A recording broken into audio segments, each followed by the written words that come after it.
Rotarian Shanmugasundaram, GMS academy. நாங்கள் கிட்டத்தட்டமாக ஒரு 20 வருஷமாக அந்த அகாடமி நடத்திக்கிட்டு இருக்கோம். நிறைய ஸ்டூடெண்ட்ஸ் நம்ம அகாடமியில் ஜாயின் பண்ணி ஒவ்வொருத்தரும் இன்றைக்கி ஒரு நல்ல பொசிஷனில் இருக்காங்க. பெரிய பெரிய லெவல் பொசிஷனில் இருக்காங்க. ஏகப்பட்ட பேர் இருக்காங்க.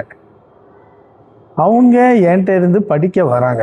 ஆனால் நான் ஒவ்வொருத்தர்கிட்ட இருந்தும் நிறைய விஷயங்கள் நான் படிச்சுக்கிட்டே இருக்கேன்.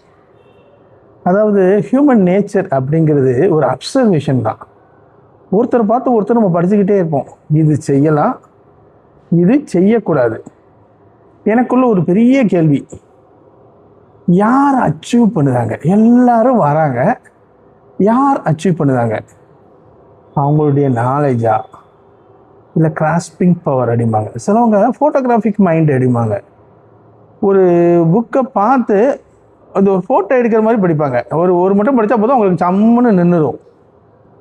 ஒரு மட்டும் சொல்லி கொடுத்தா போதும், அடுத்த தடவை கடன்னு செய்வாங்க.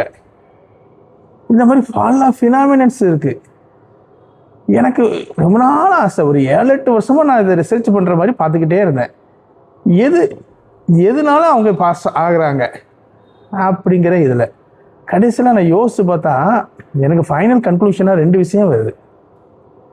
முதல் விஷயம், யார் ரொம்ப ஆசைப்படுதாங்களோ, கண்டிப்பாக நான் வேலைக்கு போயே ஆகணும், எனக்கு இதை தவிர வேறு வழியே இல்லை அப்படின்னு நினச்சி சேர்த்து பிடிச்சிக்குவாங்க. சிலவங்க நிறைய நார்மலான ஸ்டூடெண்ட்ஸ், பெரிய அவங்க சூப்பர் நாலேஜ் அப்படிலாம் இருக்கிற மாதிரி எனக்கு தெரியல. சாதாரண பிஎஸ்சி முடிச்சுட்டு, சாதாரணமாக பிஏ முடிச்சுட்டு அப்படி தான் வருவாங்க. ஆனால் அவங்க சேர்த்து பிடிச்சிக்குவாங்க. இதை தவிர வேறு வழி இல்லைன்னு சொல்லிட்டு படிக்காங்க. அது ஒரு ரீசன்.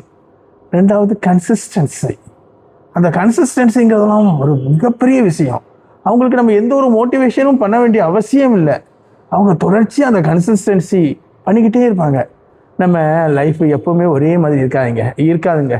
அதோட டே பை டே, ஒரு நாளைக்கு எடுத்து பாருங்கள் பயங்கர உற்சாகமாக இருக்கும், இன்னொரு நாள் எடுத்து பாருங்கள் பயங்கர மூட் அவுட்டாக இருக்கும். அதெல்லாம் அவங்கள எந்த வகையிலையும் பாதிக்காது. யாரும் அவங்கள மூட் அவுட் பண்ண முடியாது. அவங்க என்ன நினைக்காங்களோ அதை நோக்கி பயணிச்சுக்கிட்டே இருப்பாங்க.